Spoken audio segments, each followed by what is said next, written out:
ఉచితంగా భక్తులకి ఇవ్వాలి. అంటే మా వంతు దేవుడికి మేము సాయం చేయాలన్న ఆలోచన ఆ రోజు నిర్ణయం తీసుకున్నాం.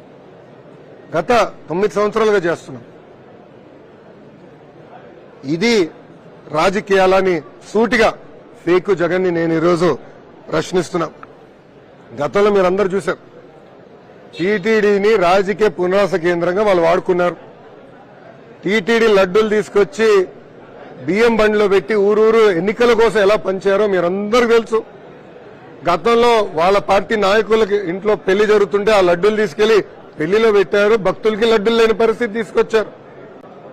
ఇవన్నీ మీ అందరూ కూడా తెలిసింది. ఈరోజు ఏకంగా టీటీడీలో తిరుమలలో రూల్స్ కి భిన్నంగా అక్కడ అనేక మంది కాటేజీలు కూడా నియమిస్తే అదనపు ఫ్లోర్ లేస్తే కూడా రెగ్యులరైజ్ వాళ్ళే చేసుకున్నారు. అంటే వాళ్ళకి అనుకూలంగా ఉన్న వాళ్ళని రెగ్యులరైజ్ గా చేసుకున్నారు. ఇది చాలా బాధాకరమైన పరిస్థితి. వాస్తవాలన్నీ మేము ప్రజల ముందర పెడతాం. మాకు ఎలాంటి భయం లేదు. జగన్మోహన్ రెడ్డి గారి లాగా మేము పరదాలు కట్టుకుని తిరగట్లేదు స్వామి. మేము పరదాలు కట్టుకుని తిరగట్లా. బాబు గారు మొదటిసారి తిరుపతికి వచ్చి దేవుడి దర్శనంకి వెళ్ళినప్పుడు అంటే ప్రమాణ స్వీకారం చేసిన రాత్రే తిరుమలకి వచ్చి పొద్దున్న దర్శనంకి వెళ్తున్నారు. నేను వెనకాల వాహనంలో ఉన్నా. తిరుమలకి వెళ్ళిన తర్వాత నేను బ్రహ్మని మాడుకుని అంత తెల్లగా ఉందేంటి రాత్రి అని. బండి దిగిన తర్వాత అర్థమైంది పరదాలు ఉన్నాయి. అప్పుడు పోలీస్ సోదరులు పిలిచి ఏంటమ్మా ఎందుకు కట్టారంటే, సార్ క్షమించండి పాత అలవాట్ల పొరపాటు. గత ముఖ్యమంత్రి గారు వస్తే పరదాలు లేని బండే దిగేవారు కాదు, క్షమించండి సార్ తీపిస్తాను. ఈరోజు మేము ప్రజల్లోకి వెళ్తున్నాం. ఈరోజు ప్రజావేదికలో ముఖ్యమంత్రి గారు ఎక్కడ బ్యారికేడ్లు పెట్టుకోవట్లా. కనీసం కూర్చునే కుర్చీ కూడా వేసుకోవట్లేదు. ఆయన బల్ల పైన కూర్చుంటున్నారు, ప్రజల పక్కనే కూర్చుంటున్నారు, ప్రజల్లోనే కూర్చుంటున్నారు, ప్రజల సమస్యలు నేరుగా తెలుసుకుంటున్నారు. అది మాకున్న చిత్తశుద్ధి. దయచేసి ఇది ఫేక్ జగన్ తెలుసుకోవాలి. ఇప్పుడన్నా వాస్తవాలు తెలుసుకుని ప్రెస్ మీట్లు పెడితే బాగుంటుంది. కానీ తిప్పి వాస్తవాలు తెలియకుండా ఏదంటే అది మాడితే ఆయనే రాబోయే రోజుల్లో ఇబ్బంది పడిపోతున్నారు. ఈ నెయ్యి విషయాల్లో తప్పనిసరిగా యాక్షన్ అనేది అనివార్యం, యాక్షన్ ఉంటుంది, దాని ఎలాంటి డౌట్ లేదు. మిగతా విషయాలన్నీ కూడా రాబోయే రోజుల్లో మీడియా మిత్రులు ముందలు పెడతాం, ప్రజలు ముందలు పెడతాం.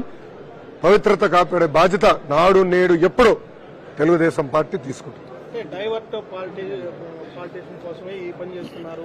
ప్రతి ఒక్కటి కూడా ఈ విధమైనటువంటి మొన్న వరదలు వచ్చాయి, వరదల వల్ల కూడా ఇలాంటి సిచ్యువేషన్ తీసుకొస్తున్నాడు. తిరుమల పవిత్రమైన లడ్డుల మీద కూడా అబద్ధం చెప్తున్నాడు. ఈ దుర్మార్గతనం పనికొస్తుందని కూడా ఆయన అంటున్నారు.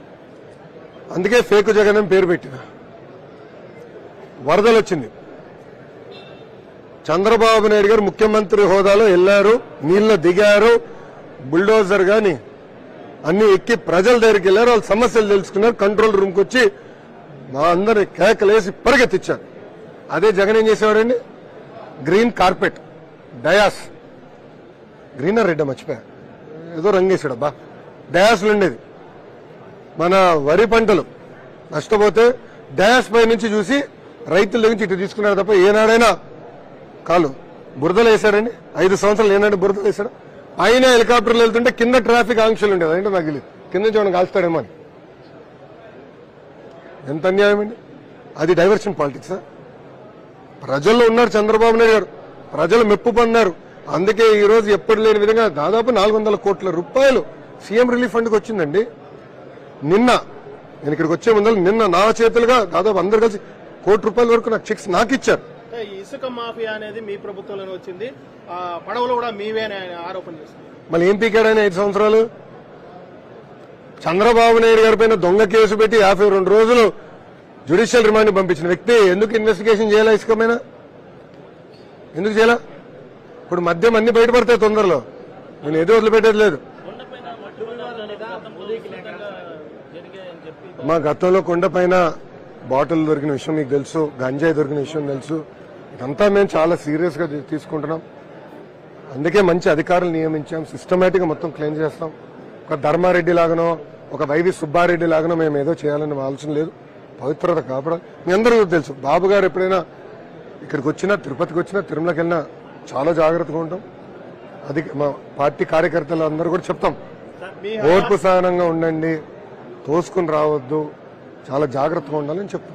మీరు అధికారంలో ఉన్నప్పుడు 14 సార్లు రిటర్న్ పంపించారు, మా అధికారంలో ఉన్నప్పుడు 16 సార్లు పంపించాము. అప్పుడు వాళ్ళు ఎందుకు చెక్ చేసుకోలేదు అని కూడా అంటున్నారు. మళ్ళీ ఆయన ఏం చేశాడండి 5 సంవత్సరాలు?